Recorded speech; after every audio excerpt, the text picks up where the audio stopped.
Ya, pada kesempatan ini kita akan membahas topik tersebut ya, sebagai kerangka metodologi bagi teman-teman sekalian untuk dapat melihat ya bagaimana sih perspektif metodologi dan pendekatan studi Islam. Nah, secara pragmatis ya teman-teman sekalian ya nanti dalam menulis skripsi paling tidak ya ini paling tidak teman-teman sekalian dalam mengutip skripsi teman-teman sekalian ya minimal ada hadis yang teman-teman sekalian kutip ya walaupun cuma satu, apakah ditempatkan di bab pembahasan ya. Kalau mengenai bab ya saya kira bisa di bab 1 atau juga bisa di bab 2 ya, atau juga malah bisa di bab 3 ya. Jadi nggak ada masalah. Nah, karena kerangka ilmu hadis panjang ya, maka paling tidak teman-teman sekalian secara aplikatif dapat ya, karena yang paling banyak sebenarnya kalau teman-teman sekalian revisi biasanya itu terkait dengan hadis ya. Bagaimana sih mengutip hadis? Ya ini secara pragmatis itu sebenarnya sudah ditentukan dalam pedoman ya. Dalam pedoman sehingga teman-teman tinggal merujuk ya, tapi karena mungkin mahasiswa kurang terbiasa karena memang mengutip hadis lumayan berat ya, sehingga ya mau nggak mau ya pada saat ujian kita minta untuk direvisi. Tapi selain itu penggunaan secara teoritis memang juga pendekatan hadis akan kita gunakan sebagai betul-betul pendekatan ya. Maksudnya apa? Teman-teman sekalian yang misalnya non hadis ya, saya katakan non hadis, maksudnya adalah basicnya ilmu Al-Quran dan tafsir, teman-teman sekalian boleh melakukan pendekatan hadis. Ya, tapi dengan tetap menjaga komposisi bahwasanya jangan sampai pendekatan hadis yang mendominasi ya. Anggaplah misalnya 60-40%. Ya, contoh misalnya ya boleh misalnya teman-teman sekalian pada saat membahas tafsir boleh menggunakan pendekatan hadis ya. Berarti pada saat teman-teman sekalian misalnya membahas tafsir, maka unsur penjelasan terhadap hadis itu lebih banyak ya.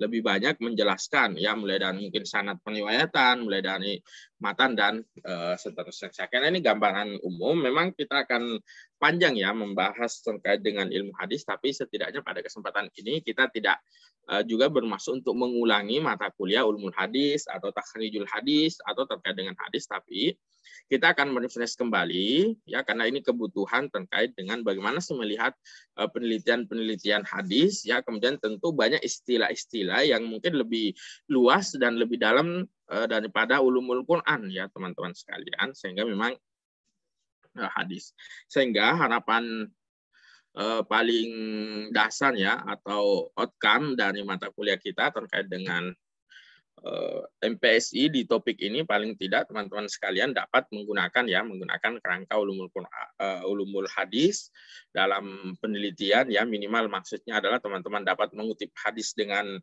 baik, kemudian yang selanjutnya teman-teman sekalian ya dapat melihat ya bagaimana sih proses kerja penelitian dalam hadis, dan itu juga teman-teman sekalian boleh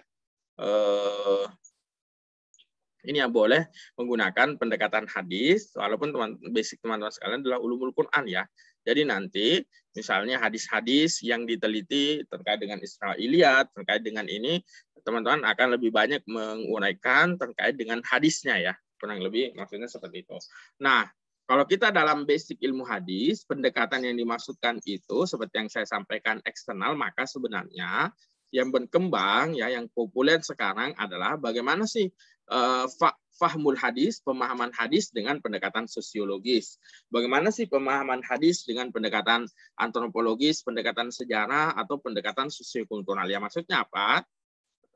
Pendekatan hadis dari teknik interpretasi kontekstual ya berusaha untuk meminjam keilmuan-keilmuan yang tadi saya sebutkan, sehingga ya mungkin memang akan berbeda dengan teksnya, tapi dianggap sebagai usaha nasional untuk mempertemukan antara teks dan konteks ya. Saya kira banyak buku-buku terkait dengan pendekatan-pendekatan ini. Yang paling banyak misalnya adalah pendekatan sejarah ya.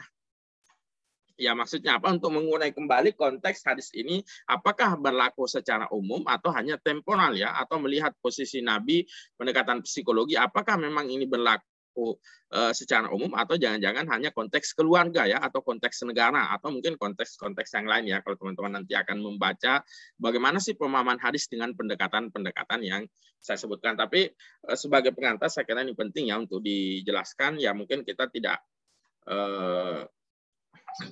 ya mungkin kita hanya akan melihat ya secara umum terkait dengan poin-poin yang tadi saya sebutkan, tapi lagi-lagi kita akan fokus kepada poin ya terkait dengan kerangka ilmu hadis.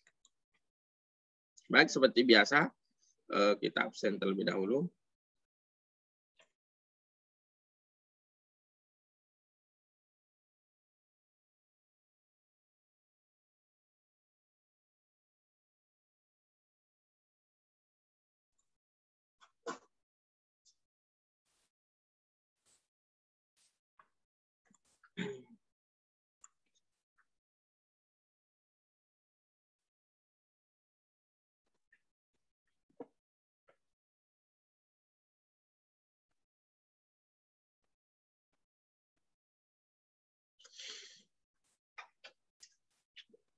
Ya.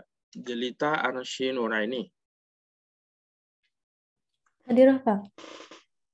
Jihan Sakhoya Pnimasari. Hadirah, Pak. Kaisa Lutfiyah. Hadir, Pak. Kamilah. Hadir, Bapak. Karimah Nisa Solihah. Hadirah, Pak. Khadijah.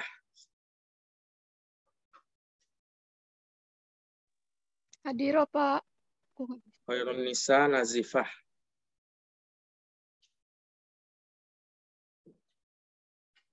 Konita Maulidiyah. Harunisa keluar, Pak. Konita hadir ya. Hadir, Pak. Iya. Kurnia Nur Fitriani. Hadir, Pak. Latifah Zahrani. Hadirah, Pak. Lukil Maknun. Hadirah, Pak. Maharani Puspasuci. Hadirah, Pak. Masyrifah.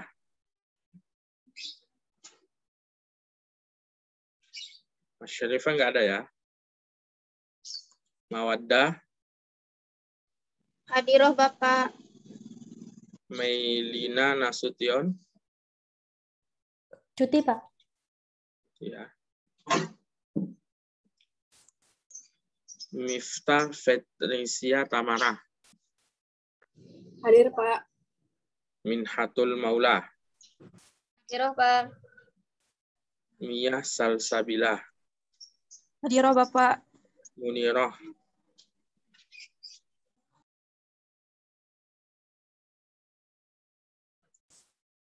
Mutiah Salmah Habibah. Ada, Bapak. Mutiara Fitri Cahya Bunda. Hadirah, Pak. Nadia Almas Farhanah. Hadirah, Bapak. Nadia Tasya Muharrimah Saputra. Hadir, Pak. Nadira.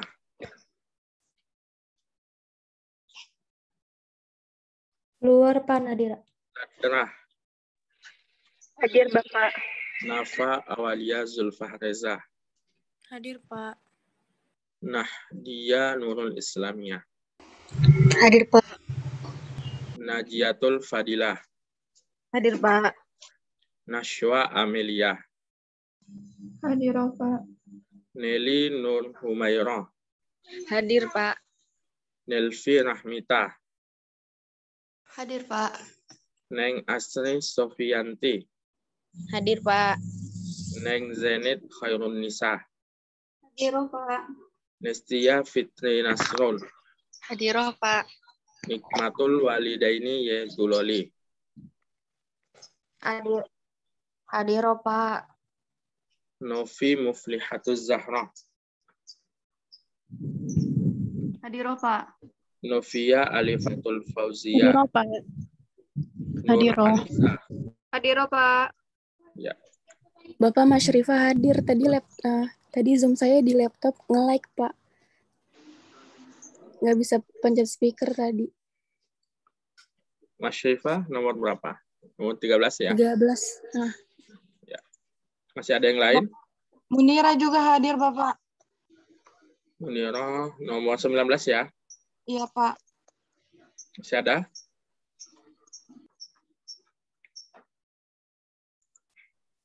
Sudah sepertinya, Pak.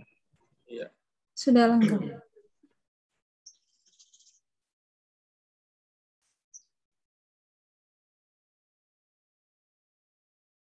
Minggu depan kita UTS ya.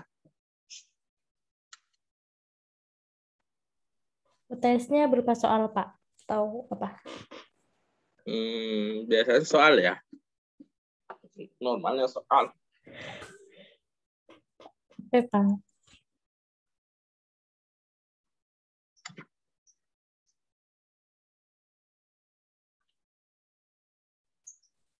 Bisa dimulai, Pak, presentasinya? Untuk kesempatan ini mungkin saya duluan ya. Nah, juga nanti ada saya akan ikut 2 Zoom ya nanti di jam 8.30, jadi mungkin saya yang ini ya menyampaikan duluan, nanti setelah itu bisa teman-teman sekalian lanjutkan dengan presentasi. Baik, Pak. Ya.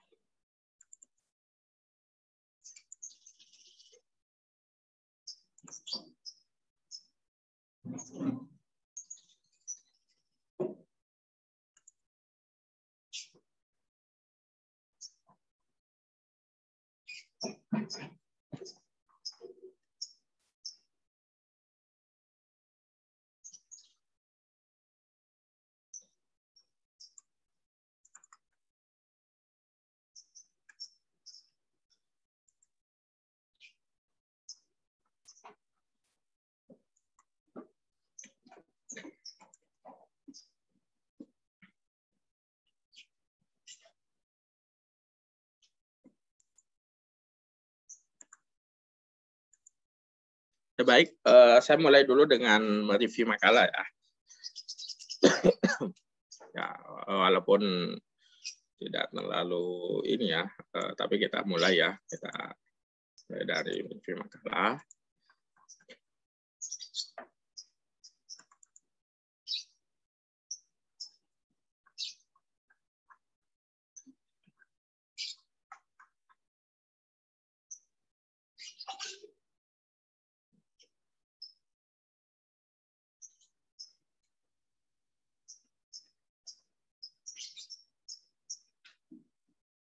Ya, sebenarnya ini sudah bagus ya, apa yang teman-teman sekalian buat, ya mulai menjelaskan definisi hadis, secara singkat. Nah, sebenarnya pada prinsipnya kita akan banyak masuk di sini ya, teknik interpretasi dan contoh. Nah, saya sih berharap, ini kan contoh model yang masih sangat umum ya.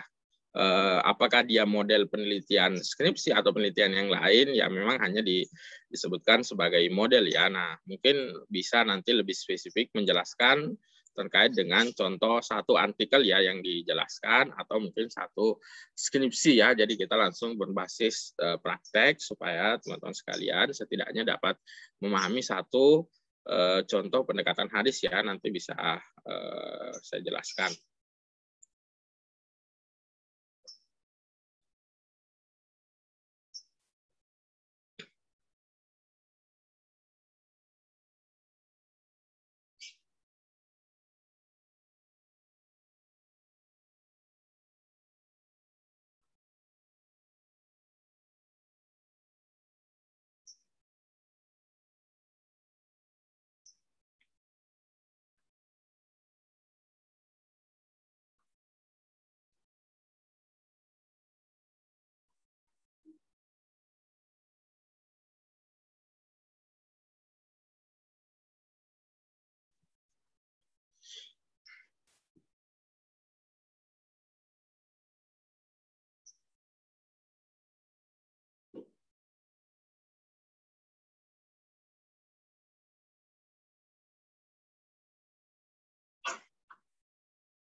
Mungkin sisa ditambahkan ini saja ya, tambahkan satu contoh ya yang lebih aplikatif. Ya maksudnya apa? Tinggal boleh 2 paragraf saja ya. Misalnya contoh misalnya ini ya yang pernah ada misalnya kualitas hadis ya dalam tafsir Al-Maraghi surah An-Nisa ya. Misalnya jadi kita hanya membahas melihat hadis-hadis, kualitas hadis yang ada dalam tafsir Al-Maraghi yang di dalam chapter An-Nisa saja ya. Jadi misalnya dia menafsirkan An-Nisa hanya halaman sekian sampai halaman sekian. Nah, hadis-hadis yang digunakan untuk menafsirkan dalam surah An-Nisa itulah yang menjadi objek kajian ya. Ya nanti dijelaskan mau pendekatan kurang lebih seperti itu, cukup dijelaskan singkat saja. Di esensi ya bahasanya atau di review. Baik, saya kira secara umum sudah ini ya. Baik. Nah, sebelum masuk ke situ, nanti bisa saya kirimkan filenya ya, karena belajar pada prinsipnya belajar itu tidak ada habisnya ya. Kita ini merupakan sebuah siklus ya, baik saya sebagai pengajar maupun teman-teman sebagai pembelajar ya, nanti juga akan mengajar ya, baik mengajar secara formal atau tidak formal, maka ya ini menjadi sebuah siklus ya, kita belajar dan mengajar. Oleh karena itu sebelum masuk ke materi ada beberapa terkait dengan ini ya yang nanti teman-teman sekalian, karena ini terkait dengan hadis dan agak rumit ya, agak ribet, nanti teman-teman sekalian saya kirimkan beberapa alat bantu ya. Ya, alat bantu ini teman-teman bisa baca dan pelajari sendiri atau mungkin bisa digunakan ya. Jadi ini ada kamus istilah hadis ya.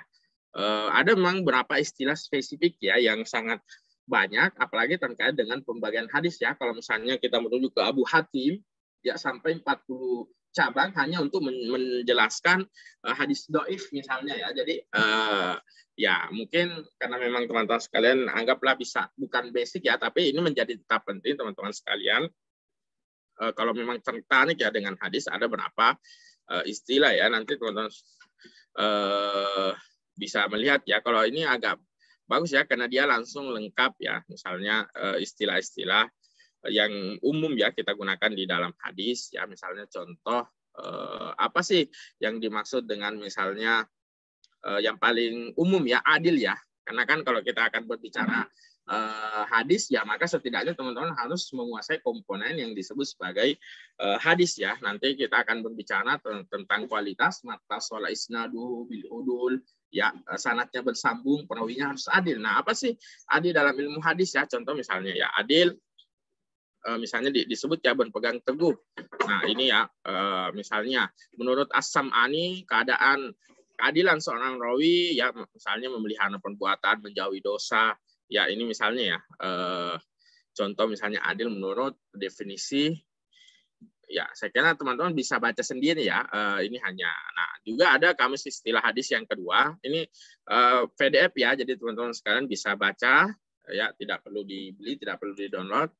Yang kedua ada hadis ya, ini lebih sistematis ya, tapi dia penjelasannya mungkin agak lebih ringkas ya, lebih ringkas menjelaskan ya. Nah istilah-istilah yang banyak ini ya, kalau teman-teman misalnya al-asar, al-ijazah, al-jaza ya, ahad, akhbar ya, isnad ya, al-usul al-khamsah ya, misal iktibar ya, ini istilah-istilah ya, takhrij ya, tashih. Nah, banyak istilah-istilah yang akan kita gunakan ya kalau teman-teman sekalian membaca ulumul hadis ya, atau kitab-kitab yang basicnya ya. Nanti kalau di sini ya misalnya akan disebutkan seperti ini ya, secara etimologi ya, asal apa ya, kemudian secara definisi ulama hadis ya, menyebutkan misalnya apa sih yang disebut sebagai hadis ya. Nanti teman-teman sekarang bisa nanti filenya saya kirim ya, bisa membaca sendiri kalau misalnya tertarik dengan kajian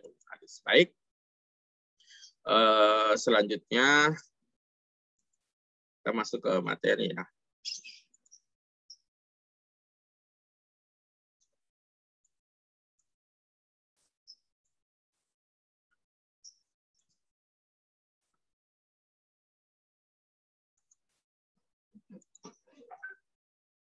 Ya, seperti yang teman-teman sekalian ketahui, pada kesempatan ini kita akan membahas terkait dengan kajian hadis. Nah, kajian hadis memang kajian yang berat ya kalau dalam studi Islam, atau bisa di orang lebih condong mengatakan atau cenderung bahwasanya salah satu ilmu yang sulit ya, yang paling luas cakupannya salah satunya adalah kajian hadis ya. Jadi dia kalau ingin dipresentasi mungkin lebih ribet daripada kajian usul fikih ya, atau bahkan kajian ulumul Quran ya. Di dalam ulumul Quran itu kan salah satu subnya juga adalah qiraat ya.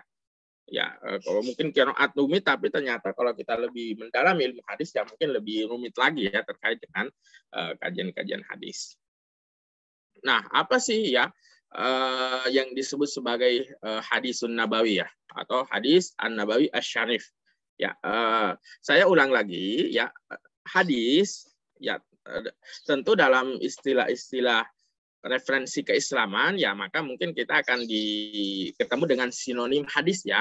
Sinonim hadis banyak, tapi bukan konteks ini ya kita jelaskan. Kita hanya mengulang kembali apa sih yang disebut sebagai hadis ya. Hadis kadang disebut sebagai hadis ya, kadang disebut sebagai sunnah ya, kadang disebut sebagai asar ya, seperti yang tadi disebutkan, kadang disebut sebagai khobar ya. Ya intinya seperti ini ya, ingin saya simpulkan, hadis itu lebih spesifik ya, biasanya penggunaannya digunakan untuk lebih spesifik dan biasanya dibatasi ya terkait dengan hadis-hadis Nabi atau peristiwa hidup Nabi yang dapat dijadikan sebagai hukum ya. Jadi biasanya ya nanti tentu teman-teman sekalian akan ketemu ya hadis menurut ulama fikih, ulama usul ya, atau misalnya ulama hadis ya, apa yang disebut sebagai hadis. Kemudian teman-teman juga akan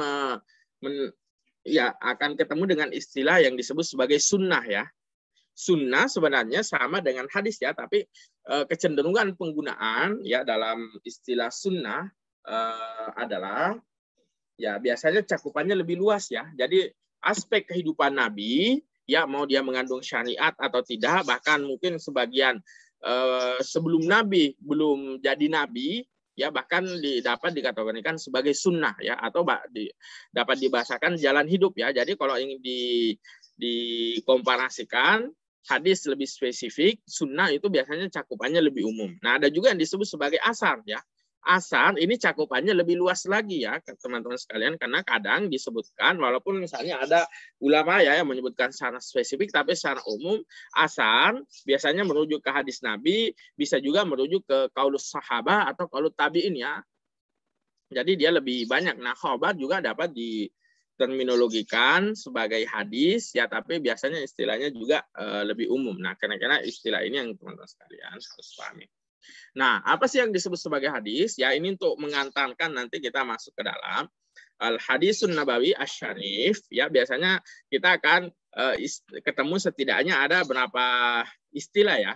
Intinya adalah apa yang hadis nabawi adalah apa yang disandarkan kepada Nabi ya. Mawarodaan ya, ada yang menggunakan istilah apa yang warid ya, disandarkan kepada Nabi. Ada juga yang menyebut kullama sadrin an ya, ada juga ma yansibu ila. Nah, yang paling umum ma udifa ila ya, apa yang disandarkan kepada Nabi. Ini sinonim saja ya teman-teman sekalian. Pada dasarnya adalah apa yang disandarkan atau yang bersumber kepada Nabi Shallallahu Alaihi Wasallam minal qaul ya. Ya teman-teman sekalian tentu sudah paham ya apa sih yang disebut sebagai qaul. Qaul itu adalah perbuat ucapan ya. Jadi Nabi SAW mengucapkan hadis tersebut.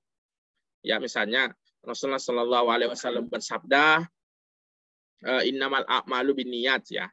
Berarti ini adalah hadis yang menunjukkan bahwasanya Nabi yang mengucapkan hadis tersebut. Nah, kalau hadis fi'il ya atau fi'liyah ya, maksudnya adalah sahabat yang menceritakan ya Nabi ya.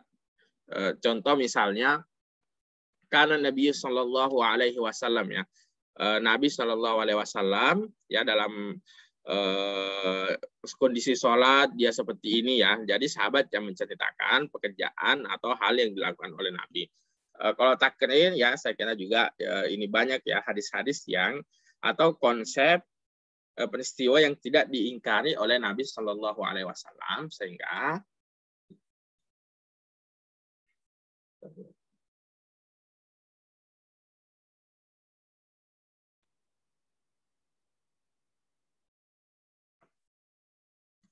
ya, kemudian ada takrin ya. Takrin ini pada konsepnya adalah sesuatu yang tidak diingkari oleh Nabi ya, sehingga hal-hal seperti ini dapat dikategorikan sebagai mubah ya. Kemudian ada sifat kholqiyah dan khuluqiyah ya. Jadi ini terkait dengan sifat Nabi Shallallahu Alaihi Wasallam, misalnya Nabi ya ini juga dikategorikan masuk sebagai hadis ya atau sunnah Nabi Shallallahu Alaihi Wasallam.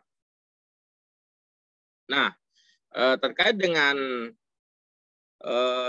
kajian hadis ya, maka sebenarnya pada dasarnya kita akan banyak terkait dengan 5 item ini ya. Inilah yang menjadi kunci ya, atau bisa dikatakan kunci ilmu hadis.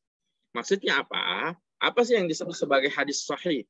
Hadis sahih salah satu definisinya atau syaratnya ya, seperti yang disebutkan misalnya oleh Imam Muslim atau para pakar hadis, mata sholat isnaduhu ya, sanadnya bersambung ya.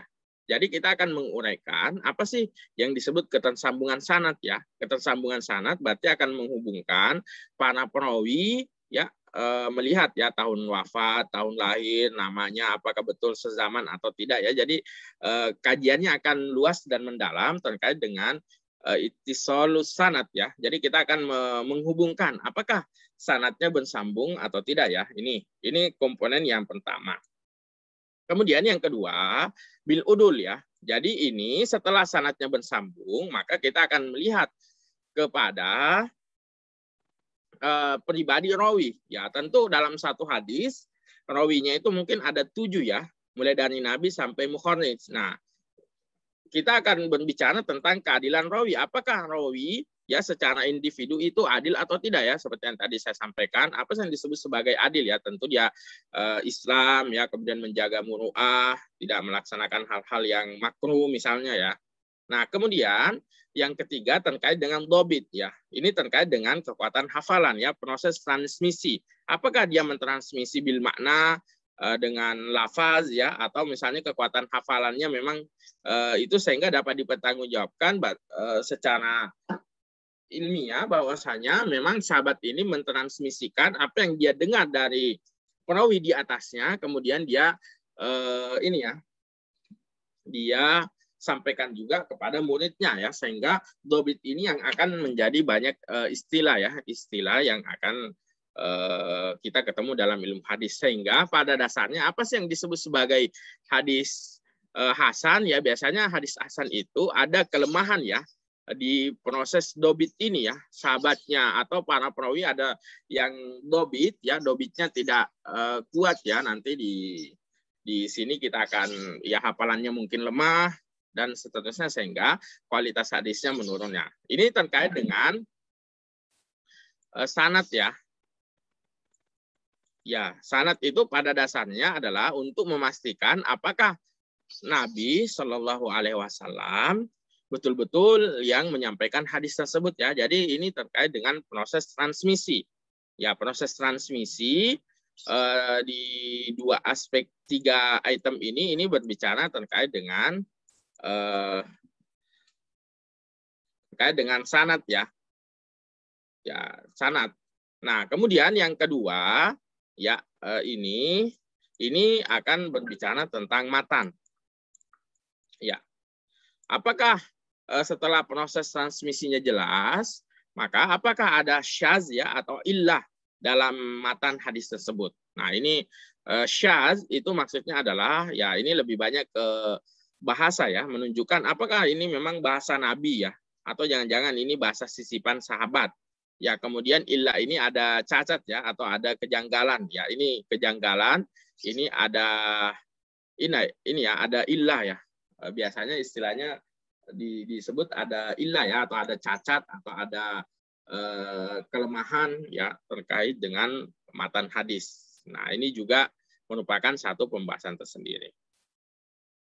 Sehingga Bagaimana sih cara melihat struktur hadis ya? Jadi teman-teman sekalian, ini menjadi penting ya slide ini, karena teman-teman sekalian nanti pada saat mengutip hadis di situ sudah ada panduan dan pedomannya dalam buku pedoman ya, buku pedoman kita. Bagaimana sih cara mengutip hadis? Nah, kita lihat dulu struktur hadis ya. Struktur hadis biasanya dia akan seperti ini ya.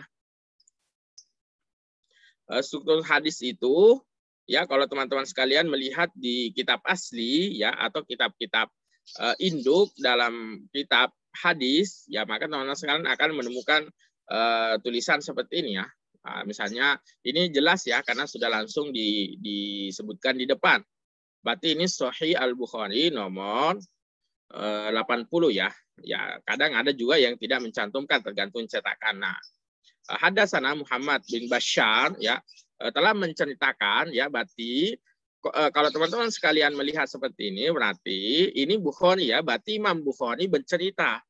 Imam Bukhari bercerita bahwasanya gurunya Imam Bukhari mengatakan telah saya dapatkan hadis ini dari guru saya yaitu Muhammad bin Bashar ya. Kemudian Muhammad bin Bashar mengatakan saya mendapatkan hadis ini qol hadatsana Yahya bin Sa'id ya, dari gurunya bin Bashar Yahya bin Sa'id ya. Kemudian dia mengatakan Yahya bin Sa'id ini mendapatkan dari Syu'bah ya. Kemudian Abu Syu'bah ya atau Syu'bah mengatakan qala hadatsani Abu Tayyah ya. Saya mendapatkan hadis ini dari Abu Tayyah ya, berarti ini adalah tabi'in. Nah, nanti setelah Abu Tayyah dia mengatakan saya memperoleh hadis ini dari Anas bin Malikin ya, berarti dari Anas bin Malik ya.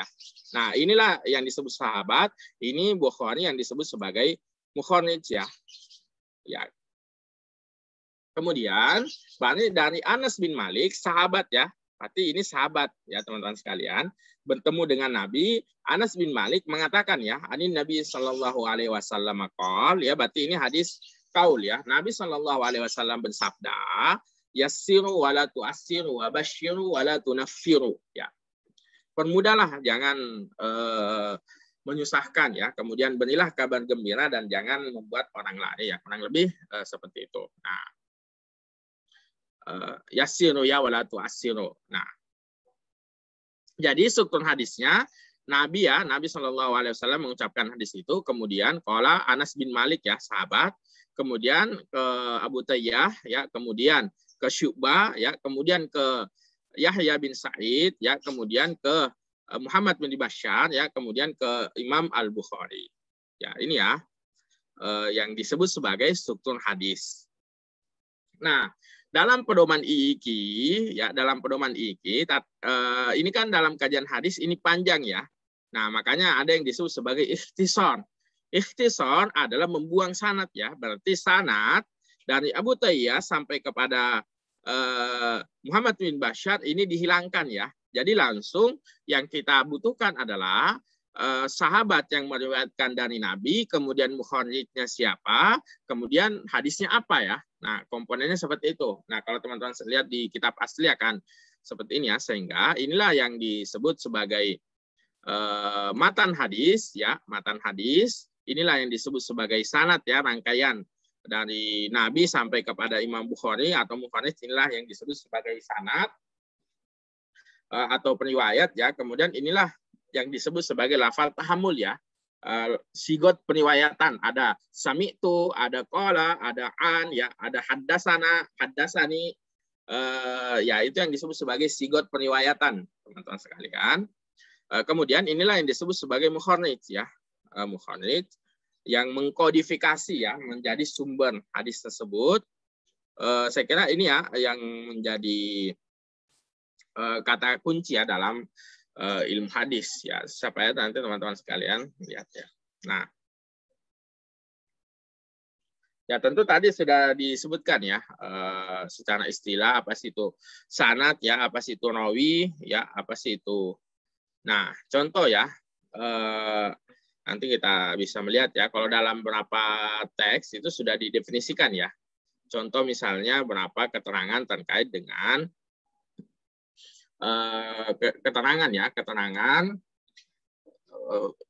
ya kalau misalnya ini berapa ini ya keterangan dalam ilmu hadis, kalau teman-teman sekalian melihat terkait dengan perawi, nanti ada istilah siko ya.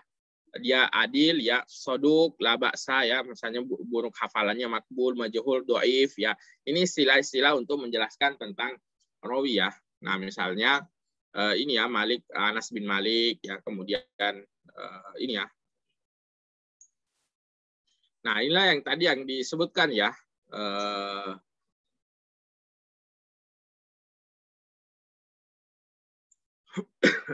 Ini ya, apa sih yang disebut sebagai syarat bersambung ya? Tentu kajian-kajian ini ya, periwayat bersifat adil ya, beragama, mukallaf ya, kemudian periwayat bersifat dhabit ini ya, terhindar dari syadz ya, kemudian terhindar dari ilat ya. Ini saya percepat ya. Nah ini ya, ini saya kutip, ini masih pedoman yang lama ya, tapi sama saja ya di pedoman yang baru. Penulisan teks hadis harus sesuai dengan aslinya ya. Harokat dengan menuliskan perawi pertama ya. Ini yang tadi saya sebutkan, matan hadis dan periwayat terakhir ya. Ini serta menjelaskan sumber kutipan dari referensi primer ya. Sehingga kalau teman-teman sekalian mengutip hadis tapi buku-buku ya, buku-buku yang bukan kitab hadis ya, tentu kita akan tolak ya. Ya kalau masih selevel, oke lah, misalnya teman-teman mengutip buku yang hadis arba'in, oke lah, masih ada harapan lah sebagai buku sekunder ya. Kita naikkan menjadi buku primer. Tapi kalau teman-teman hanya mengutip buku biasa ya, kemudian mengklaim ini hadis ya, saya kira ini tidak sesuai ya dengan ketentuan yang disebutkan dalam pedoman ya. Ya saya kira teman-teman bisa baca sendiri ya dalam pedoman. Ya nanti cara mengutipnya seperti ini ya, misalnya Abu Abdillah Muhammad bin Ismail Al-Bukhari ya, contoh misalnya. Ya ini ya contoh kitab Al-Bukhari. Ya jadi nanti kita akan membahas tentang kutubus sittah ya. Sumber apa sih ya yang paling primer dalam hadis ya? Tentu kita akan mengenal yang disebut sebagai Sahihain ya. Sahih Al-Bukhari, Sahih Muslim ya. Nanti setelah itu Sunan ini ya, Abu Dawud, At-Tirmizi ya, kemudian An-Nasa'i, baru kemudian itu Ibnu Majah ya. Ya ini Sahih Bukhari ya. Contoh misalnya ya, ini contohnya dalam Kitabul Ilm dalam bab maka Nabi sallallahu alaihi wasallam yatakhawwaluhum bil mau'izah wal ilmi kai la yanfiru ya. Ini yang tadi saya sebutkan, hadisnya di hadis ini ya tadi salah ini ya, bukan di ya di sini 70 ya, tadi bukan 80.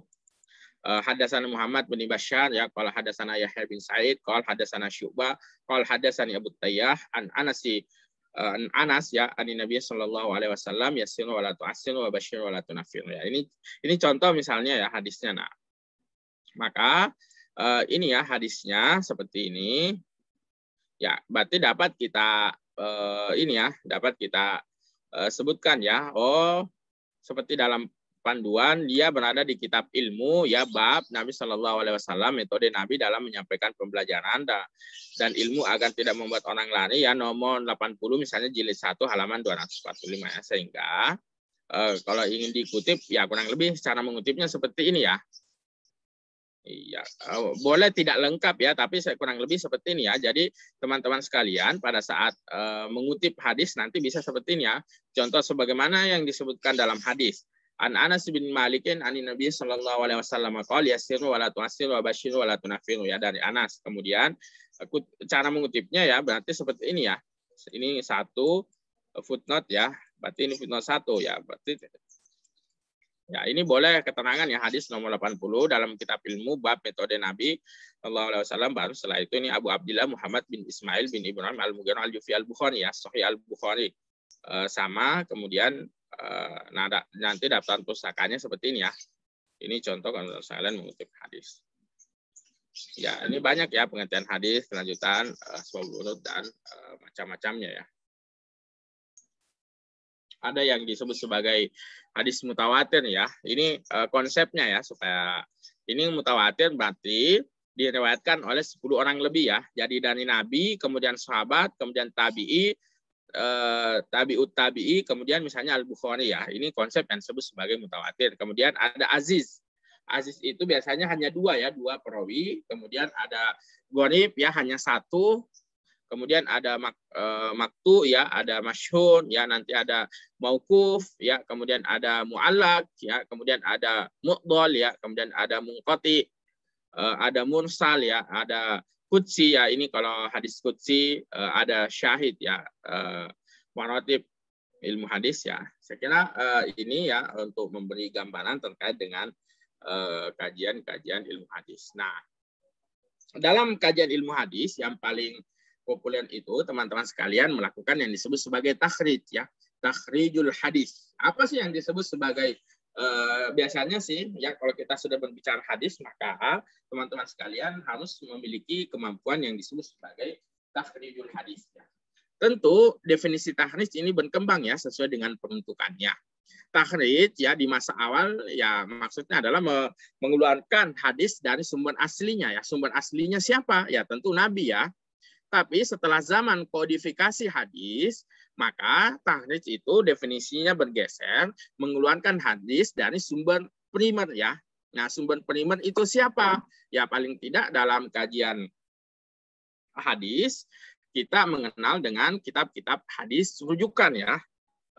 Kitab-kitab hadis ya, kitab-kitab yang dijadikan sebagai kitab hadis rujukan. Nah, kitab-kitab hadis rujukan inilah yang pada dasarnya kita sebut sebagai sumber hadis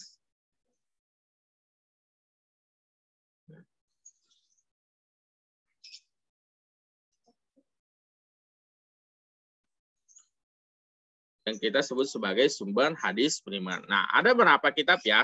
Yang paling utama Sahih Bukhari, kemudian ada Sahih Muslim, ya, Sunan At-Tirmizi, ya, kemudian Abu Dawud, An-Nasa'i, ya, kemudian Ibnu Majah. Ya, nanti tambahan ada Sunan Ad-Darimi, ya, Musnad Ahmad, ya, Muwatta Malik, Sunan Ad-Darqutni, kemudian Sahih Ibnu Khuzaimah, ya, Sahih Ibnu Hibban, ya, kemudian Al-Mustadrak Al-Hakim, ada Musnad Asy-Syafi'i. Nah, ini merupakan dianggap sebagai hadis-hadis atau kitab-kitab hadis sebagai rujukan standar ya. Jadi urutannya dua, ya urutan yang paling tinggi itu kan Bukhari ya, Bukhari, ya, kemudian Muslim, kemudian ya untuk kasus ya kan teman-teman sekalian mengenal istilah ada kutubus sita ya. Ya, kutubus sita itu 6 kitab standar ya. Walaupun dari segi periwayatan ada hadis-hadis yang lebih tinggi ya, tapi biasanya kita mengkategorisasi Bukhari, Muslim, At-Tirmizi, Abu Dawud, kemudian An-Nasa'i, Ibnu Majah ya. Ini 6. Nah, kemudian ditambah 3 ini untuk menyempurnakan kutubut tis'a ya. Ada Ad-Darimi, Musnad Ahmad, kemudian Muwatta Malik. Nah, kemudian ini disebut sebagai 9 ya, 9 kitab. Nah, ada juga yang menyempurnakan menjadi 14 kitab sekunder atau rujukan utama dalam ilmu hadis ya, ditambah dengan Ad-Darqutni ya, Sahih Khuzaimah ya, Sahih Ibnu Hibban, Al-Mustadrak, kemudian Musnad Imam Syafi'i ya. Berarti ada 14. Nah, hadis-hadis yang secara umum ya di kalangan Sunni ini sudah mencukupi ya, mencukupi sebagai sumber. Nah, adapun kitab-kitab yang ada ya selain kitab ini ya, selain kitab ini biasanya kita katakan sebagai kitab ini ya, kitab sekunder. Ya, maksudnya apa?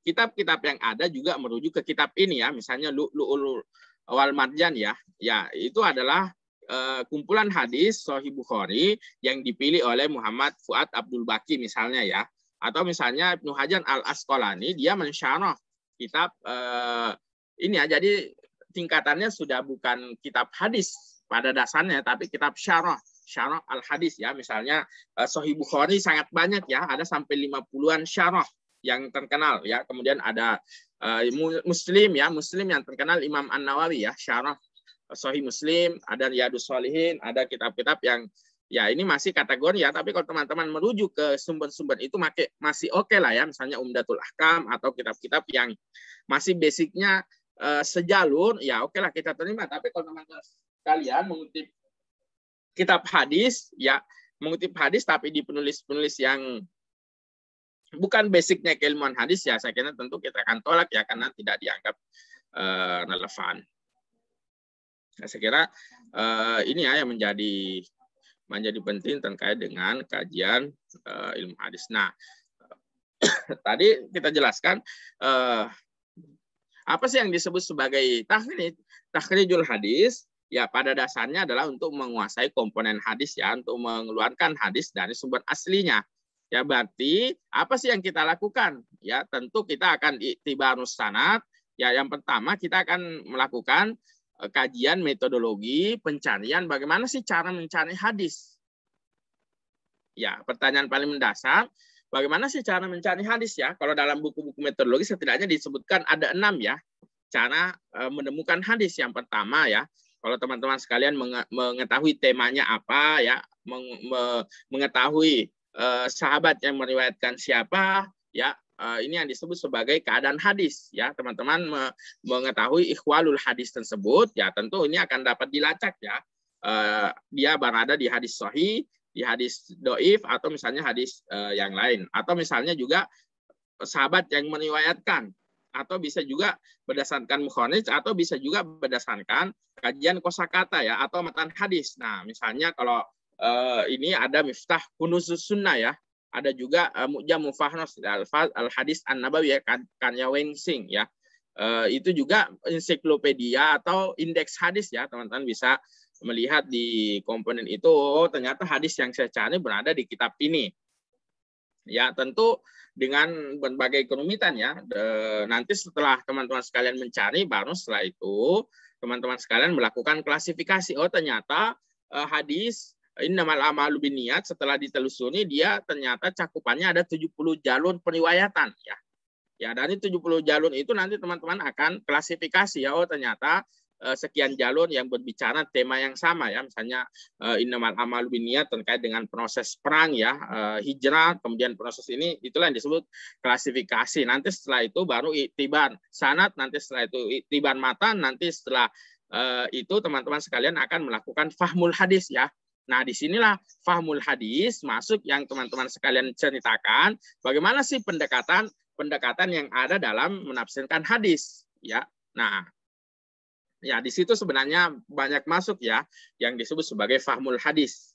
Bagaimana sih metode memahami hadis? Ya, maka salah satu pendekatan yang digunakan meminjam pendekatan psikologi, ya, pendekatan antropologi, pendekatan bahasa ya untuk dapat memaknai ya atau memahami hadis. Ya, kurang lebih konsep dasarnya seperti itu ya, teman-teman sekalian terkait dengan kajian ilmu hadis. Nah, kita lihat ya, contoh misalnya kita lihat sekilas ya. Dulu di IKI kita punya ini ya, punya jurusan hadis, tapi sekarang sudah berganti ya menjadi ilmu Al-Quran dan tafsir. Coba kita misalnya buka repository ya.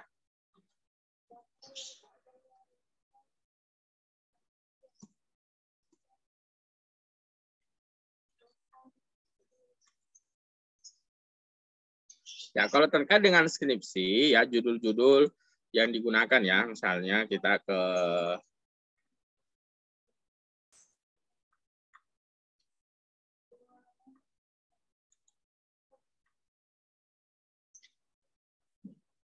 iya, ini ya ilmu hadis ya.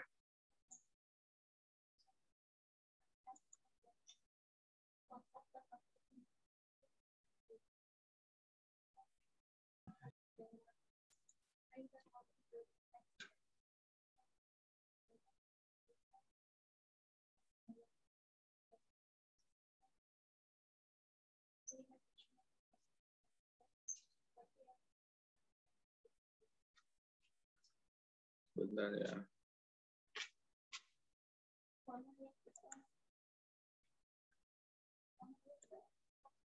Di hadisnya tidak terlalu berkembang ya. Kita ke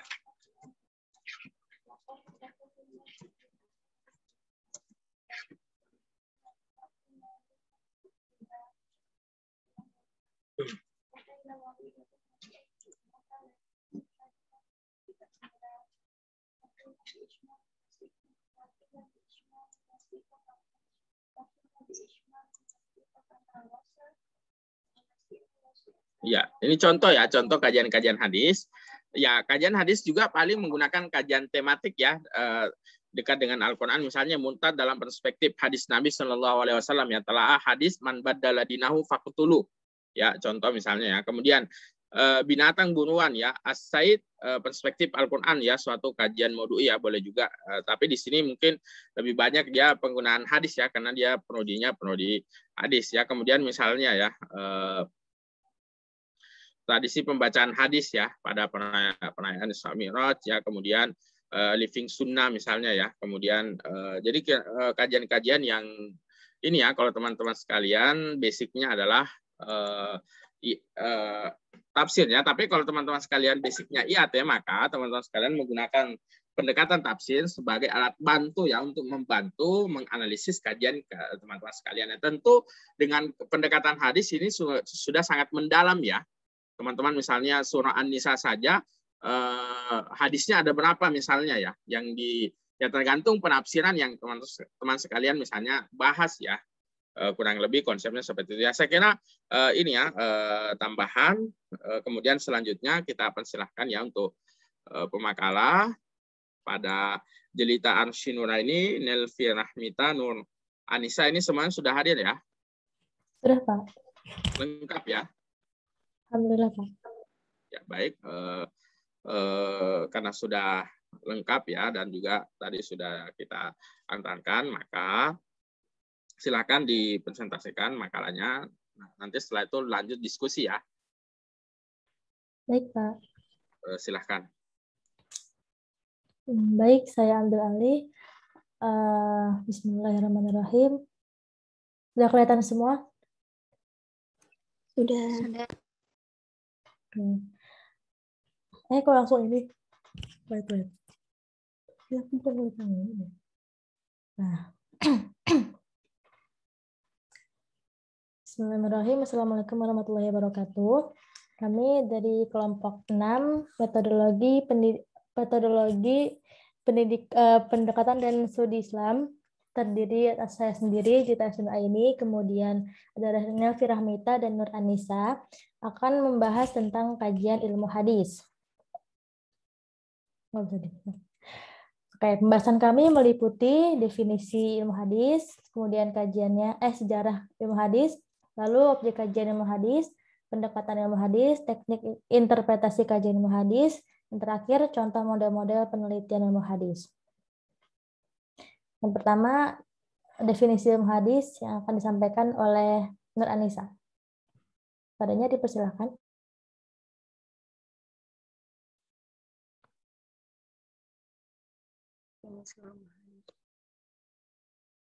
Kedengaran nggak suaranya? Kedengaran, Kak? Kata ulum dalam bahasa Arab berbentuk jamak dari ilm atau ilmu-ilmu. Sedangkan hadis dapat dilihat melalui dua pendekatan. Itu yang pertama pendekatan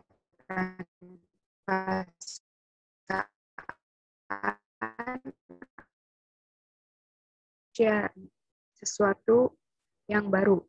Dan ada pula kata hadis yaitu al-khobar yang berarti ma yatahaddatsa bihi wa yunqala, yaitu sesuatu yang diperbincangkan, dibicarakan atau diberitakan dan dialihkan dari seseorang kepada orang lain. Selanjutnya,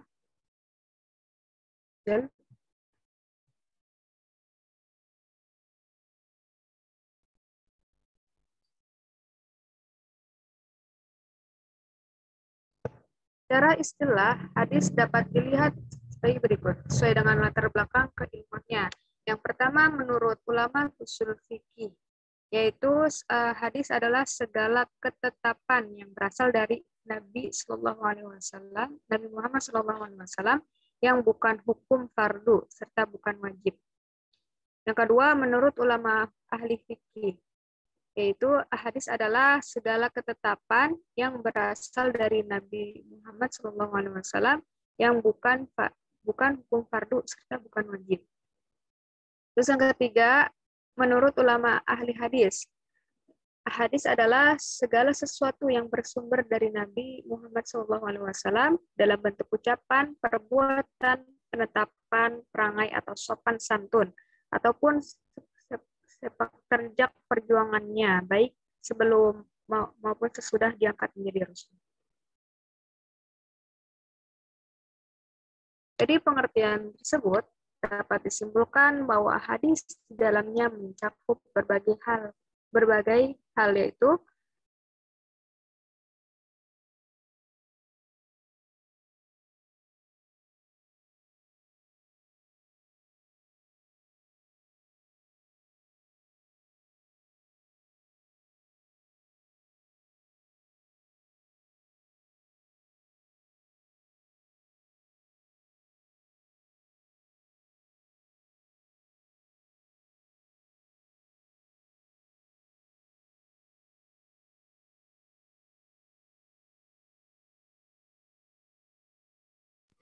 diganti yang lain jelasnya.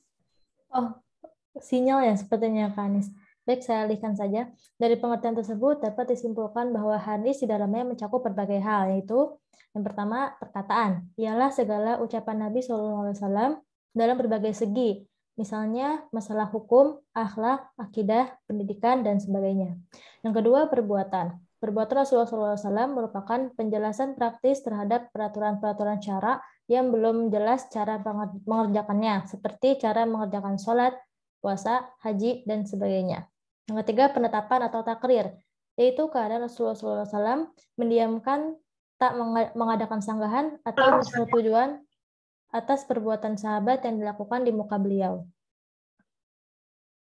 Yang kedua, sejarah perkembangan ilmu hadis. Masih belum jauh, udah join, Kak Anis? Ya. Oke, boleh dilanjut sejarahnya, Kak? Ya, ada sejarahnya. Yang pertama, pada periode Nabi Muhammad SAW, dalam perkembangannya yaitu ada larangan penulisan atau nahyu al-kitabah. Nah, karakter penulisannya ini hadis dihafal di luar kepala. Nah, model bukunya yaitu catatan pribadi dalam bentuk sahifah atau lembaran. Yang kedua, pada periode Khulafaur Rasyidin, yaitu perkembangannya penyederhanaan periwayatan atau taklir riwayat. Terus karakter penulisannya disertai sumpah dan saksi pada masa ini. Model bukunya catatan pribadi dalam bentuk sahifah atau lembaran. Yang ketiga, pada periode tabi'in, yaitu dalam perkembangannya menghimpun hadis atau al-jam'u wa tadwin. Karakter penulisannya bercampur antara hadis Nabi dengan fatwa sahabat serta akwal sahabat. Model bukunya yaitu Shahifah Musannaf, Muwatta, Musnad, dan Jami'. Yang keempat, pada periode tabi'in, masa perkembangannya kejayaan kodifikasi hadis yaitu Aza' al-Unsur Sunnah. Terus karakteristik penulisannya yakni filterisasi dan klasifikasi atau asar al-jami' wa tasih. Model bukunya yaitu Musnad, Jami' dan Sunan. Kemudian periode setelah tabi'in yaitu abad 2 sampai seterusnya. Perkembangannya yaitu penghimpunan dan penertiban secara sistematik atau al-jam'u wa tartib wa tanzim. Karakter penulisannya berpreferensi pada buku-buku sebelumnya, tetapi lebih sistematik. Dan model bukunya yaitu Mu'jam Mustadrak, Mustakhraj, Istikhsar, dan Syarah. Kemudian objek kajian ilmu hadis. Oke, selanjutnya objek kajian ilmu hadis. Objek kajian ilmu hadis itu terbagi dua, yaitu ilmu hadis riwayah dan ilmu hadis diroyah. Ilmu hadis riwayah menurut Zafar Ahmad Ibnu Latif Al-Usmani Al-Tahanawi adalah ilmu hadis yang berkhusus dengan riwayah adalah ilmu yang dapat diketahui dengannya perkataan, perbuatan, dan keadaan Rasul Shallallahu Alaihi Wasallam, serta periwayatan, pencatatan, dan penguraian lafaz-lafaznya. Objek kajian ilmu riwayah adalah hadis dari segi periwayatannya dan pemeliharaannya. Hal tersebut mencakup yang pertama, cara periwayatan hadis, baik dari segi cara penerimaan dan demikian juga penyampaiannya dari seorang perawi kepada perawi yang lain. Yang kedua, cara pemeliharaan hadis, yaitu dalam bentuk penghafalan, penulisan, dan pembukuannya. Sedangkan tujuan dan urgensi dari ilmu ini adalah pemeliharaan terhadap hadis Nabi Shallallahu Alaihi Wasallam agar tidak lenyap dan sia-sia, serta terhindar dari kekeliruan dan kesalahan dalam proses periwayatannya atau dalam penulisan dan pembukuannya. Selanjutnya yang kedua ada ilmu hadis riwayah. Menurut M. Al-Ajjaj Al-Khatib, ilmu hadis riwayah adalah kumpulan kaidah-kaidah dan masalah-masalah untuk mengetahui keadaan rawi dan marwi dari segi diterima atau ditolaknya. Objek kajian ilmu hadis riwayah ini adalah sanad dan matan hadis. Pembahasan tentang sanad meliputi yaitu segi persambungan sanad atau ittisal al-sanad, yaitu suatu rangkaian hadis haruslah bersambung mulai dari sahabat sampai kepada riwayat terakhir yang menuliskan atau membukukan hadis tersebut. Yang kedua, segi kepercayaan sanad atau siqat al-sanad, yaitu setiap perawi yang terdapat di dalam sanad suatu hadis harus memiliki sifat adil dan dobit, atau kuat dan cermat hafalan atau dokumentasi hadisnya. Selanjutnya yang ketiga, segi keselamatannya dari kejanggalan, syadz. Yang keempat, keselamatannya dari cacat atau ilat. Yang kelima, tinggi dan rendahnya martabat suatu sanad.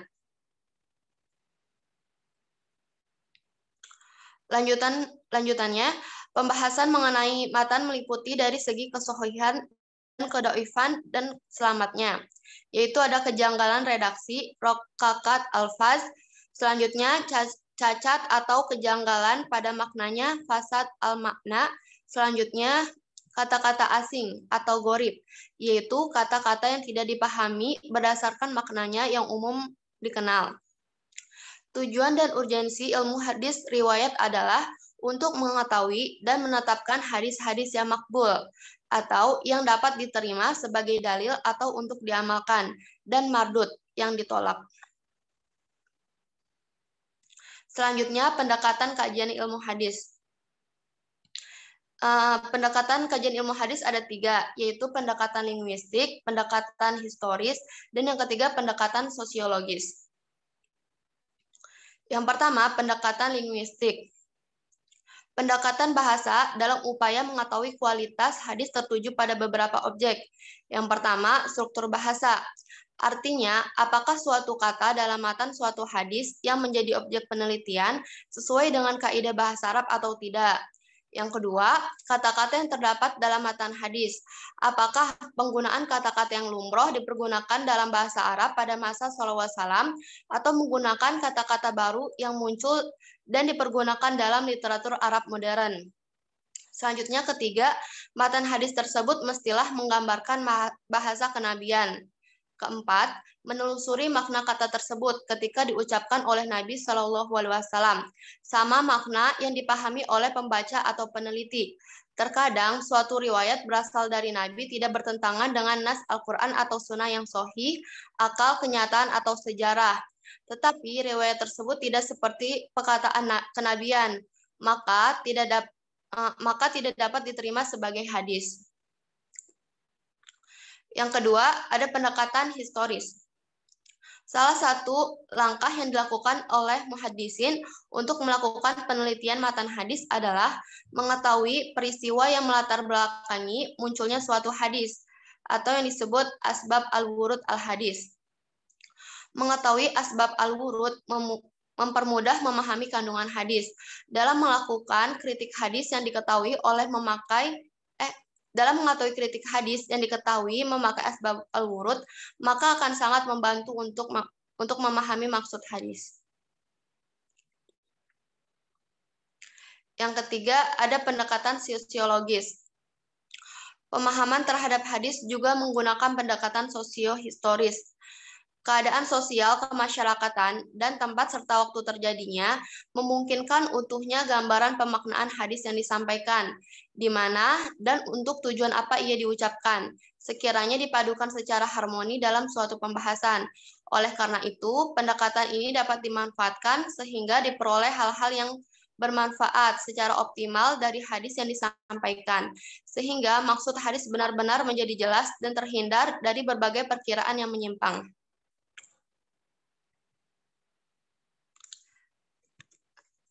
Selanjutnya teknik Baik, saya alihkan pembahasan selanjutnya teknik interpretasi. Perlu diketahui sebelumnya kita membahas pendekatan kajian ilmu hadis dan pendekatannya itu banyak ya. Tapi pemakalah hanya menyebutkan 3 saja. Sekarang kita akan bahas tentang teknik interpretasi. Teknik interpretasi ini secara gampangnya itu metode atau cara menafsirkan sesuatu gitu ya. Nah, maka berikut ini teknik interpretasi dalam kajian ilmu hadis. Ada 3 teknik interpretasi. Yang pertama ada interpretasi tekstual. Interpretasi tekstual adalah pemahaman terhadap matan hadis berdasarkan teksnya semata aja. Nah, jadi teknik ini cenderung mengabaikan latar belakang peristiwa hadis. Dasar penggunaan teknik ini adalah setiap ucapan dan perilaku Rasulullah SAW tidak terlepas dari konteks kewahyuan bahwa segala sesuatu yang disandarkan pada Rasulullah adalah wahyu. Nah, lalu hal yang perlu diperhatikan dalam teknik interpretasi ini adalah bentuk-bentuk lafal, susunan kalimat, frasa dan klausa, gaya bahasa, kejelasan lafal, petunjuk, makna kandungan lafal, baik bersifat hakiki maupun majasi. Pendekatan yang digunakan untuk teknik interpretasi ini biasanya itu pendekatan linguistik, teologi normatif, dan teologis atau kaidah-kaidah usul fiqh. Yang kedua, interpretasi kontekstual. Teknik ini adalah pemahaman terhadap matan hadis dengan memperhatikan asbabul wurud yang dihubungkan dengan konteks kekinian. Dasar penggunaan teknik ini adalah dengan merujuk pada diri Nabi SAW yang merupakan uswatun hasanah. Hal yang perlu diperhatikan dalam teknik interpretasi ini adalah peristiwa-peristiwa yang terkait dengan urutnya hadis, kondisi yang dialami dan dihadapi oleh Rasulullah SAW pada saat beliau mengucapkan hadis itu, atau pada saat beliau melakukan suatu amalan yang disaksikan oleh para sahabat, atau memang bersama-sama dengan para sahabat. Pendekatan yang digunakan dalam teknik ini adalah pendekatan historis, sosiologis, filosofis yang bersifat interdisipliner. Yang terakhir ada interpretasi intertekstual. Teknik ini adalah pemahaman terhadap matan hadis dengan memperhatikan sistematika matan hadis yang bersangkutan atau hadis lain yang semakna atau ayat-ayat Al-Quran yang terkait, atau biasanya juga disebut teknik interpretasi teknik munasabah. Dasar penggunaan teknik ini adalah penegasan bahwa Nabi adalah perilaku terhadap Nabi yang merupakan satu kesatuan dengan hadis lain atau ayat-ayat Al-Quran. Hal yang perlu diperhatikan dalam teknik ini adalah hubungan antara teks-teks hadis yang lain, baik yang berada dalam satu makna atau tema yang sama dengan melihat keragaman lafalnya.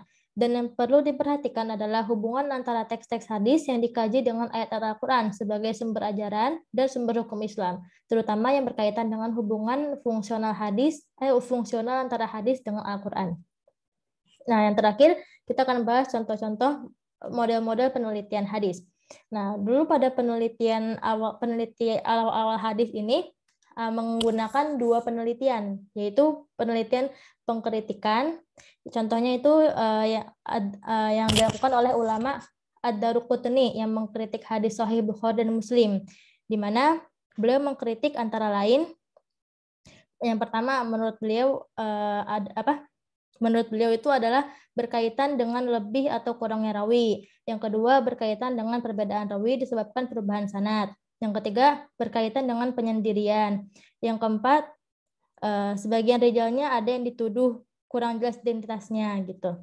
Terus yang kedua, dengan cara perbandingan. Perbandingan ini biasanya menguraikan kelebihan dan kekurangan dari masing-masing hadis yang diteliti.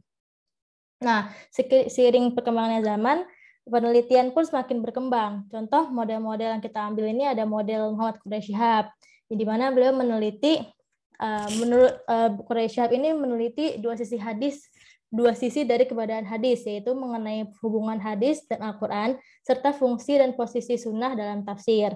Terus yang kedua ada model Mustafa As-Sibai. Penelitian beliau bercorak eksploratif dengan menggunakan pendekatan historis dan disajikan secara deskriptif analisis. Tadi Muhammad Quraish Shihab juga menggunakan deskriptif analisis, bukan uji hipotesis. Kemudian ada model ulama lain. Menurut Abu Dinata, terdapat pula model penelitian hadis yang diarahkan pada fokus kajian aspek tertentu saja. Misalnya Mahmud Abu Royah melalui telaah kritis atas sejumlah hadis Nabi dalam bukunya, bukunya ini yang disebutkan Ad-Da'wah ala As-Sunnah Al-Muhammadiyah tanpa menyebutkan tahun terbitnya dan sebagainya.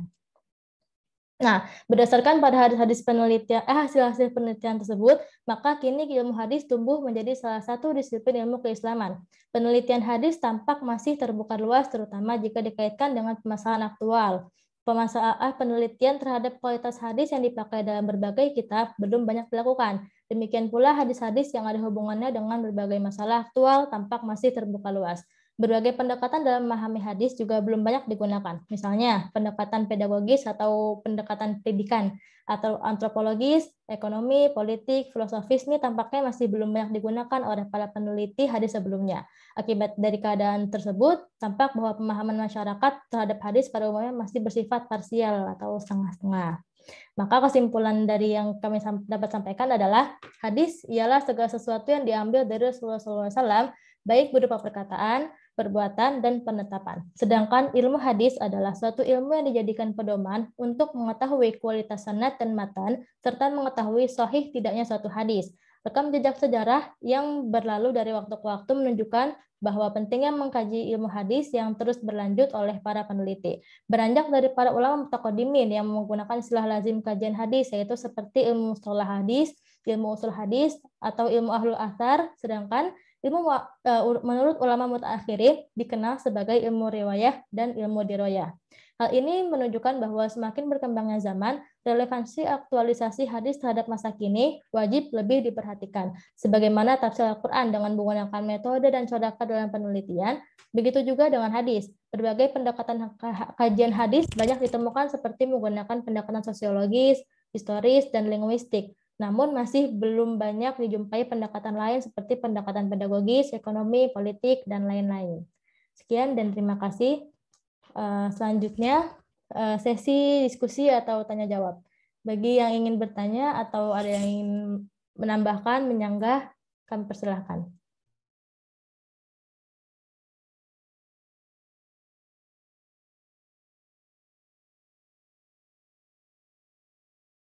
Baik, teman-teman sekalian,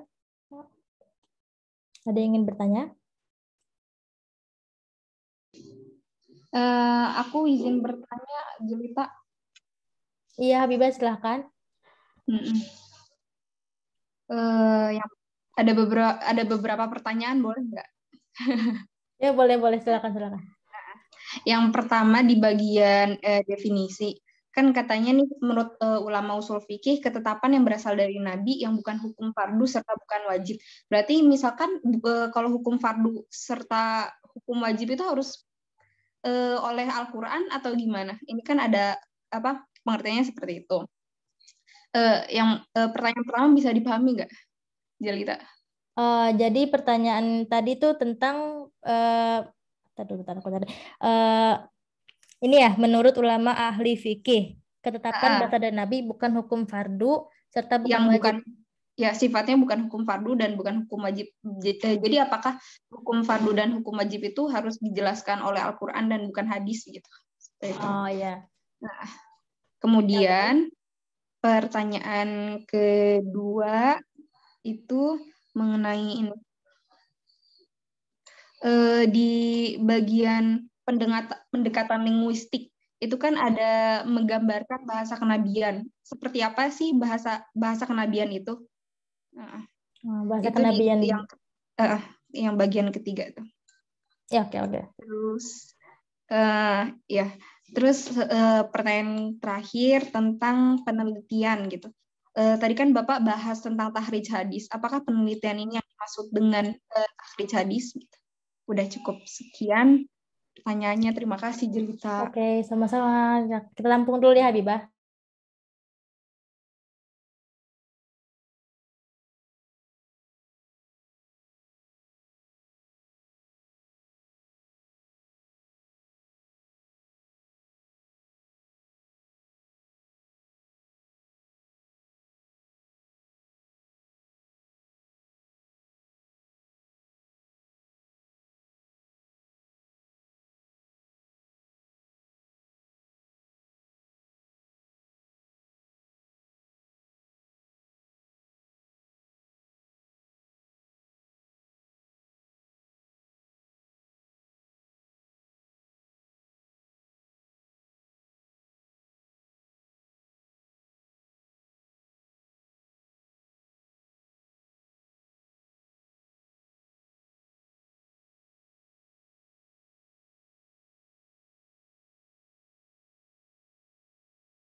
Teman-teman ada yang ingin bertanya lagi? Ada yang ingin menambahkan?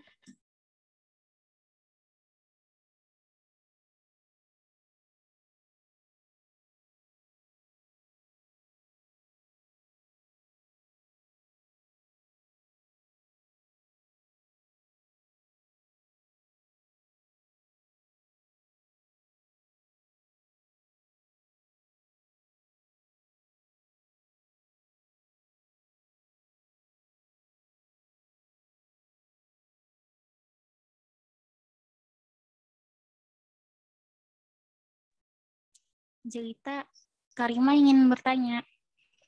Iya, Karima silakan. Eh,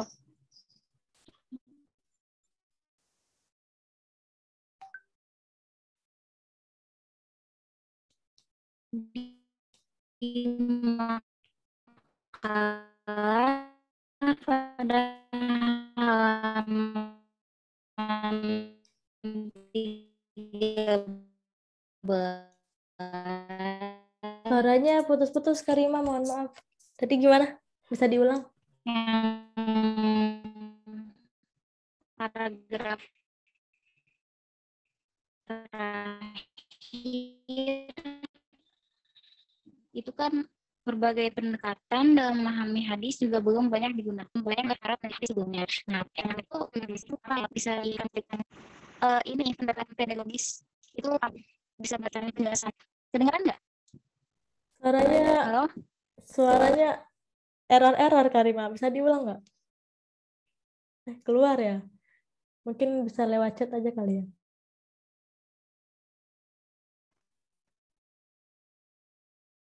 Halo? Halo Karima. Tadi ini Suaranya putus-putus kan?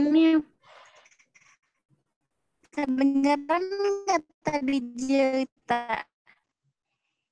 Halo? Ya Karima, Ini maaf. jaringannya lagi. Suaranya putus-putus Karima. Ini minta penjelasan tentang pendekatan pedagogis gitu. Oh, intinya pendekatan pedagogis itu kayak gimana gitu Karima? Masih putus-putus ya? Iya sedikit, cuman suaraku kedengeran nggak? Aku ketik aja ya. Iya boleh. Aja. Gimana? Ya benar, pertanyaannya itu. Penjelasan pendekatan pedagogis. Oke. Ya, penjelasan pedagogis ya. Iya, oke. Terima kasih. Maaf ya.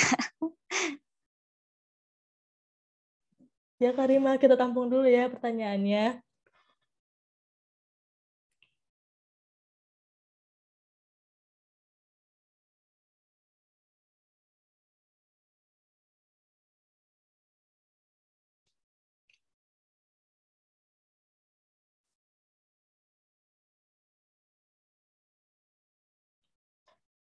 Habibah, mohon maaf, tadi pertanyaan terakhir tentang tahrij, gimana? Iya, apakah yang dimaksud oleh Bapak tentang tahrij tadi kan itu untuk memahami hadis, apakah itu maksudnya penelitian gitu? Apakah atau beda? Oh, oke, paham.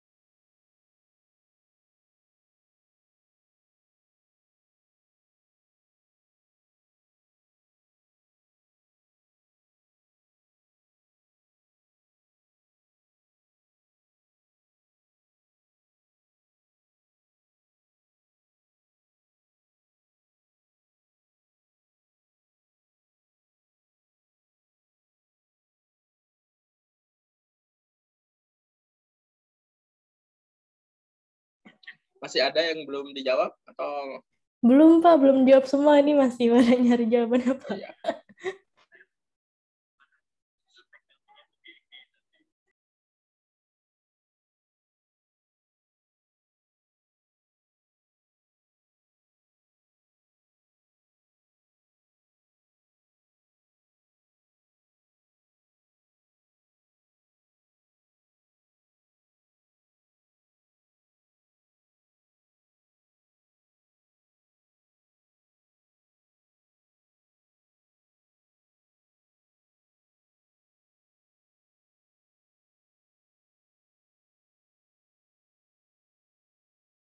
Mungkin yang lain ada yang ingin bertanya lagi sambil ditunggu jawabannya.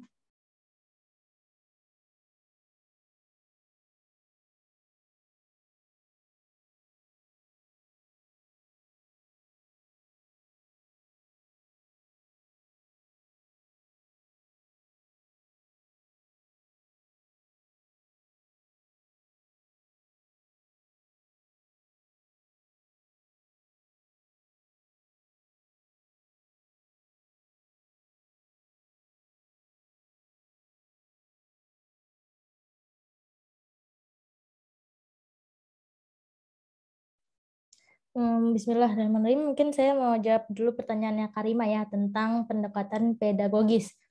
Jadi pendekatan kan pedagogik itu sebuah teori mendidik yang mempersoalkan apa dan bagaimana mendidik dengan sebaik-baiknya. Nah, di sini kalau kajian ilmu hadis dengan menggunakan pendekatan pedagogis, otomatis pendekatan pendidikan gimana sih kita cara mendidik anak murid atau bisa sih murid ya, kan pendidikannya. Terus kita mengkaji tuh hadis-hadisnya gitu. Kalau penelitian dengan cara pendekatan pedagogik itu yang masih saya pahami. Mungkin nanti Bapaknya bisa tambahkan. Gitu Karima ya. Bisa dipahami Karima? Iya, makasih. Ya, oke, sama-sama Bisa, Karima. bisa. Alhamdulillah, terima kasih Karima. Terima kasih, Jaita. Terima kasih kembali.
Oke, aku mau jawab pertanyaannya Biwah ya. Yang apa namanya? Yang kedua itu ya, bahasa kenabian itu kayak gimana gitu. Matan hadis tersebut mestilah menggambarkan bahasa kenabian. Aku belum tahu ini sih jawabannya, tapi kalau menurut aku bahasa kenabian itu kayak bahasa nabi gitu kan. Nabi itu kayak orang istimewa gitu kan. Misal kalau bahasa nabi gimana ya? Kan kalau misalnya hadis mutawatir tuh bahasanya kayak bahasa Allah gitu ya. Gimana ya? Enggak. Iya, kalau misal Al-Quran kan bahasa Allah tuh. Kalau misal hadis mutawatir dari Allah tapi bahasanya bahasa Nabi gitu. Jadi kayak beda aja gitu bahasa manusia, bahasa Nabi sama bahasa yang lain. Gimana ya? Kalau misalnya ada hadis, nah hadis itu kalau misal hadis itu ada hadis nih, tapi hadis itu kayak bukan bahasa Nabi gitu. Nah, maka hadis itu nggak bisa diterima. Gimana ya? Ngerti nggak, Biwa? Ya, lumayan bisa dimengerti, Mel. Ini aku masih pendapat aku juga ya, belum tahu gimana ya. Mungkin yang lain bisa menambahkan atau tahu bahasa kenabian itu kayak gimana. Ya, baik, saya tambahkan sedikit ya. Jadi yang yang tadi disebutkan itu mungkin yang dimaksudkan hadis qudsi ya. Lafaz dari Nabi tapi maknanya dari Allah ya, dari Allah Subhanahu wa taala meriwayatkan ya. Nabi SAW meriwayatkan dari Allah ya. Itulah yang disebut sebagai hadis qudsi. Nah, ini sebenarnya masuk pembahasan ke matan ya. Ke matan hadis, dan memang biasanya ada ilmunya tersendiri ya terkait dengan itulah yang disebut sebagai iktiban ya, iktibanus sanad ya. Nanti dalam proses iktiban sanad maka kita akan mencari teks-teks yang janggal ya, atau ada syaz atau ada terkontaminasi illah. Nah, nanti caranya seperti apa akan digabungkan beberapa matan ya, matan yang ada sehingga dapat dipilih ya, karena memang bahasa kenabian dan bahasa itu memang ada perbedaan ya, karena pada prinsipnya wa ma yantiqu 'anil hawa in huwa illa wahyu yuha ya, disebutkan dengan konsep seperti itu, sehingga Nabi juga di sisi yang lain sebagai jami'ul kalim ya, dia memiliki mujizat, dia singkat, padat dan jelas ya. Jadi memang ini berlaku untuk hadis-hadis yang sifatnya qaul ya. Nah, adapun hadis-hadis yang berupa bacaan doa, bacaan sholat yang memang nasnya sama, maka itu harus diriwayatkan secara mutawatir ya, teman-teman sekalian. Jadi sebenarnya pembahasannya kompleks ya terkait dengan itu, tapi yang saya sampaikan dia masuk dalam pembahasan uraian terkait dengan matan ya. Jadi sudah dipastikan hadis ini dari Nabi, ya maka biasanya langkah selanjutnya adalah melihat matannya ya. Betul nggak ini indikasi ya, karena dapat diindikasi ini bahasa-bahasa kenabian atau juga hanya merupakan bahasa ini ya, bahasa pendusta hadis ya. Sebenarnya banyak ya, nanti juga antar beberapa riwayat akan dibandingkan ya. Bayangkan saja misalnya satu hadis akan ditemukan 70 jalur periwayat ya teman-teman sekalian.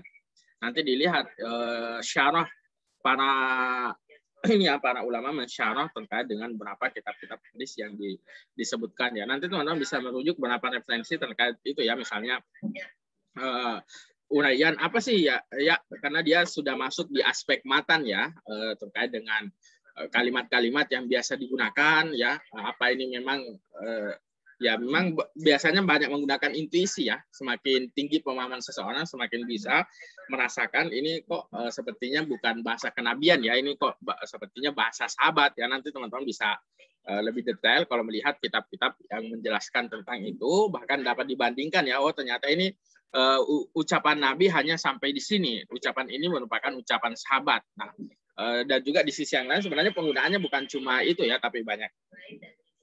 Saya kira cukup ya, karena juga waktunya sisa 2 menit.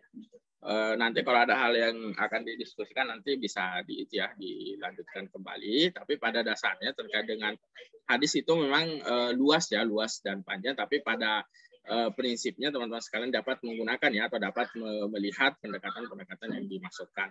Terima kasih kepada pemakalah dan juga kepada teman-teman sekalian. Saya kira kita akhirnya pada kesempatan ini. Naktawi bihadzal qadar, subhanakallah wa bihamdik, asyhadu an la ilaha illa anta, astaghfiruka wa atubu ilaik. Assalamualaikum warahmatullahi wabarakatuh. Waalaikumsalam warahmatullahi wabarakatuh. Terima kasih banyak, Pak. Terima kasih, Pak.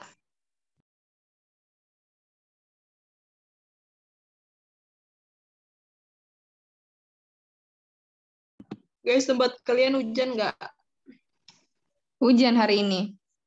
Tadi pagi sih. Hujan dari tadi pagi. Insya Allah. Enaknya tidur sih ya.